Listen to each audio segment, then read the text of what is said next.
I pull up, you know I be moving. Moving the floor and I'm cruising. The money I'm speaking is fluent. All of my business booming. Stacking my cash in abundance. Yo les postos, bienvenue dans cette nouvelle vidéo. Je tenais à remercier déjà toutes les personnes qui sont venues sur le live hier soir sur No Feeling, les postos. Beaucoup de gens ont été intéressés, beaucoup de gens aussi ont pris la formation hier, je les remercie grandement. Les postos, si vous êtes vraiment intéressés par cette formation, que ce soit les coachings ou la formation PDF qui vous sera envoyée par mail, toutes les informations sont en description les postos. Vous aurez l'Instagram d'Adrien qui vous dirigera et vous dira quoi faire les postos, donc voilà, n'hésitez pas. Tout est en description. N'hésitez pas aussi à me rejoindre sur mon Instagram SB Foot News, les postos. Vous serez au courant de toute l'actualité du Paris Saint-Germain en majorité, de tous les clubs européens, mercato, transfert. Donc n'hésitez pas, le lien est aussi en bas en description. On commence cette vidéo, les postos, avec ce très coup dur pour Mauricio Pochettino. Le test positif au Covid-19 de l'entraîneur argentin gâche complètement ses plans pour la semaine à venir. La nouvelle est tombée hier soir. Pochettino est confirmé positif au test de Covid-19, il va donc respecter l'isolement et s'est soumis au protocole sanitaire approprié. Ses adjoints Jesus Pérez et Miguel D'Agostino assureront le relais à partir de ce soir. L'entraîneur argentin ne sera donc pas sur le banc pour la rencontre face à Angers ce soir à 21 h. Si la santé passe avant tout, bien évidemment, ce positif test aura aussi des conséquences sportives dont se serait bien passé le tacticien argentin et ses adjoints. Alors qu'il vient d'arriver à Paris et qu'il doit encore imposer sa patte et sa façon de voir le football à ses joueurs, l'ancien des Spurs va donc rester sur la touche pendant une dizaine de jours et ça tombe très mal. Si son bras droit, Jesus Pérez et Miguel D'Agostino, qui parlent français, vont donc diriger les séances d'entraînement, Mauricio Pochettino avait enfin une semaine complète d'entraînement devant lui, fait très rare pour le Paris Saint-Germain qui doit faire face à un calendrier plus que chargé. Avec le prochain match du Paris Saint-Germain qui est prévu pour vendredi prochain, l'ancien défenseur aurait pu enfin profiter de plusieurs jours d'entraînement après avoir dirigé 4 rencontres, 3 du coup, vu qu'il ne sera pas là ce soir contre Angers en 10 jours. Il faut dire que l'Argentin a plusieurs chantiers sur la table, avec ce passage en 4-2-3-1 notamment, et le repositionnement de Marco Verratti en numéro 10. En plus du cas de l'Italien, il doit aussi trouver la solution pour mettre ses deux stars, Mbappé et Neymar, dans les meilleures conditions. Surtout Mbappé qui est en grande méforme en ce moment, ce qui pourrait avoir un impact sur leur avenir, mais surtout trouver une véritable identité de jeu à son équipe, qui se veut offensive et conquérante, comme il nous l'a vendu lors de sa présentation. Reformer l'équipe de l'intérieur en somme, c'est l'objectif. Nul doute que ces consignes seront, on va dire, transmises et appliquées soigneusement par ses adjoints, mais l'entraîneur parisien a de quoi être frustré. Donc voilà, ce soir, ce sera sans Mauricio Pochettino. Donc la presse a annoncé la compo probable pour ce soir et annonce Kylian Mbappé sur le banc encore une fois. Donc ça avait été dit la même chose avant le match face à Marseille. Ça avait été un grand coup de bluff parce qu'on annonçait Neymar titulaire contre Marseille.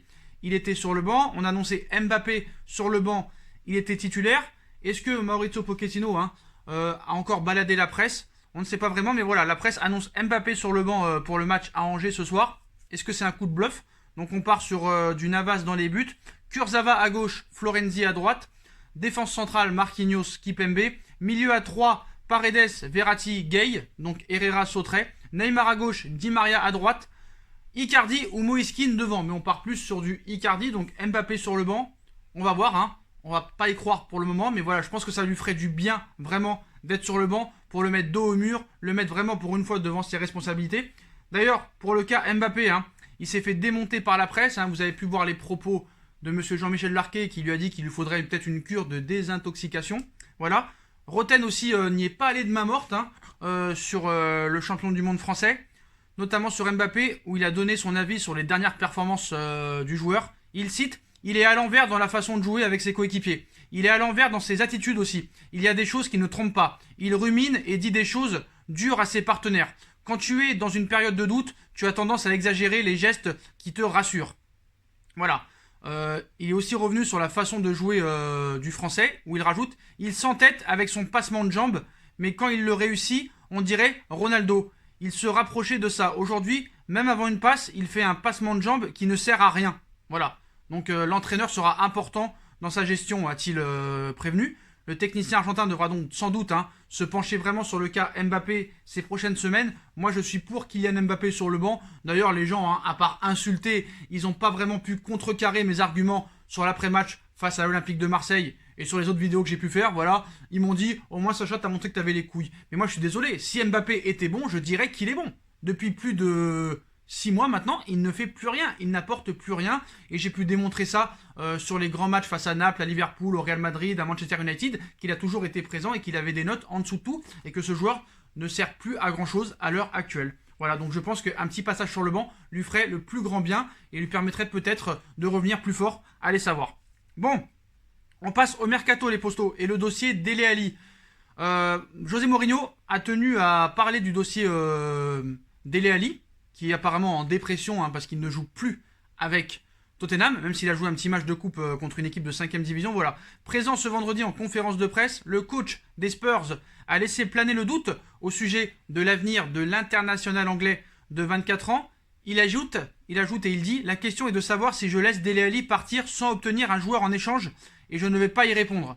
Ce n'est pas une question à laquelle je suis à l'aise de répondre », a expliqué José Mourinho. « Bien sûr, je saurais y répondre, mais je ne suis pas prêt à le faire. Je ne suis pas prêt à rendre publique ma vision de la situation. » Donc Mourinho a évoqué l'attitude de Dele Alli, n'ayant pas été incorporé une nouvelle fois par le Special One lors du match nul des Spurs contre Fulham, 1 but partout mercredi en Première Ligue. Dele Alli a fait part de sa frustration sur les réseaux sociaux, un mécontentement, on va dire, normal, selon José Mourinho, qui n'a pas hésité quand même à envoyer une pique aux Britanniques en ajoutant « Dans chaque vestiaire, il y a des joueurs mécontents de leur temps de jeu », a-t-il indiqué. « Il y a le joueur mécontent mais professionnel. C'est celui qui est mécontent mais qui estime que son devoir est de travailler. Et il n'y a pas de... Il y a le joueur malheureux qui croit que ce n'est pas son travail de se battre et de travailler chaque minute pour l'équipe et pour le club. » Très peu utilisé quand même, je vais défendre un petit peu Dele Alli, même si je respecte beaucoup José Mourinho, très peu utilisé depuis l'entame de la saison et depuis l'arrivée de Mourinho.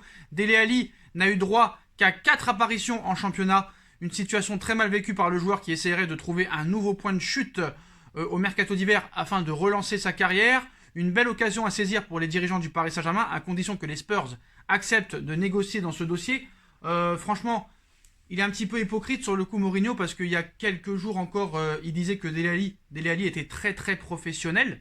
Moi je suis désolé, depuis 6 mois tu ne comptes pas sur lui, depuis 6 mois tu ne le fais pas jouer, et à un moment donné il faut aussi comprendre la frustration du joueur.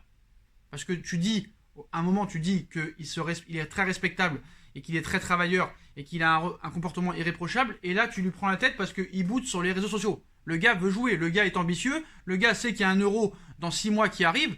Voilà, faut le comprendre. Après, moi, je comprends que voilà, Lo Celso est blessé, Gareth Bale est blessé et ils sont en méforme, que tu veux un joueur en remplacement. Mais voilà, comme je l'ai dit, c'est dans l'intérêt de Tottenham de prêter Dele Alli. Paris assumerait la majorité de son transfert et ce serait un prêt que pour 6 mois, qui pourrait lui permettre de le relancer et tu pourrais le récupérer en grande forme. Donc je vois pas où est le problème, vraiment. Voilà. Après, apparemment, ils seraient d'accord tous pour laisser partir Ali à condition qu'ils aient un remplaçant, ou que Lo Celso et Gareth Bale reviennent très très vite et que leur blessure ne perdure pas. Donc le dossier Ali continue à être très en suspens. Voilà les postos. Mais apparemment, voilà, il y a des choses positives et des choses négatives, mais ce transfert a une réelle potentialité de se faire, mais ce serait pour un prêt de 6 mois, les postos.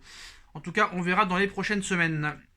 Donc, l'information principale de cette vidéo, comme vous le savez, hier, Mediaset a annoncé une bombe en annonçant que le Paris Saint-Germain ferait de Paulo Dybala une priorité cet été, surtout en cas de départ de Kylian Mbappé. On sait que Pogba est sur le départ à Manchester United. Donc Leonardo, au cœur d'une opération colossale, Paris Saint-Germain-Juve pour Pogba et Dybala, vous allez comprendre pourquoi. Alors que le PSG aurait relancé la piste menant à Paulo Dybala, la Juve pourrait en profiter du départ de l'Argentin pour boucler l'arrivée de Paul Pogba en quête d'un renfort offensif. Dans le cas où Kylian Mbappé venait à quitter le Paris Saint-Germain l'été prochain, Leonardo aurait réactivé la piste menant à Paulo Dybala. Il faut dire que l'attaquant argentin, très apprécié par Pochettino, n'a toujours pas prolongé son bail à la Juve qui prend fin en juin 2022. Et le PSG compte bien profiter de cette situation et serait disposé à offrir près de 60 millions d'euros pour recruter Dybala. Une proposition qui pourrait faire réfléchir le club turinois. Donc ce serait Dybala au PSG pour débloquer l'arrivée de Pogba à la Juve. Et pour cause, selon les informations de Sport Mediaset, la Juve n'écarterait pas l'hypothèse d'une vente de Paulo Dybala afin de recruter Paul Pogba. En effet, l'international français souhaite quitter Manchester United l'été prochain et un retour à Turin est régulièrement évoqué. Mais compte tenu du contexte économique actuel, la Juventus aura besoin de liquidités pour boucler le retour de Paul Pogba. Ainsi, alors que les discussions pour une prolongation de Paulo Dybala traînent en longueur, comme Kylian Mbappé, les Turinois pourraient voir d'un bon oeil une vente de Paulo Dybala cet été. La Joya, dont le contrat s'achève en juin 2022, serait disponible. Donc voilà, le destin de Pogba, Dybala, Mbappé est un peu lié parce que les trois sont en fin de contrat en 2022. Les trois ne veulent pas apparemment réellement prolonger, même si Mbappé pourrait peut-être prolonger dans les prochains mois ainsi que Dybala, mais c'est sûr que Pogba ne prolongera pas. Manchester United voudra s'en débarrasser pour ne pas le laisser partir libre. On sait que Mbappé peut nous la foutre par derrière en restant jusqu'en 2022 et en refusant de prolonger pour pouvoir peut-être toucher une grosse prime à la signature en 2022 et nous la mettre dans le fion comme il a fait Rabiot, comme a fait beaucoup d'autres joueurs.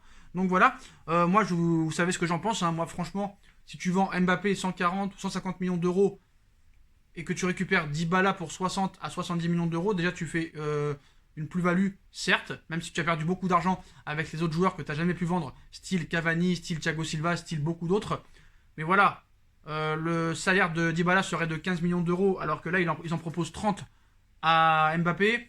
Est-ce que Dybala est moins fort que Mbappé? Je ne pense pas. Pour moi, Dybala, au top niveau, c'est l'un des top 5 du monde. Je vous dis la vérité, derrière Ronaldo, Messi, Mané, Salah et Haaland, il est juste derrière. Il fait partie du top 10, ça c'est sûr. Pour moi, Mbappé, à l'heure actuelle, ne fait pas partie du top 10 européen. Donc moi, Dybala à la place de Mbappé, voilà, tu gagnes au niveau du salaire, tu gagnes au niveau du transfert et tu gagnes au niveau de l'utilité sur le terrain. Voilà.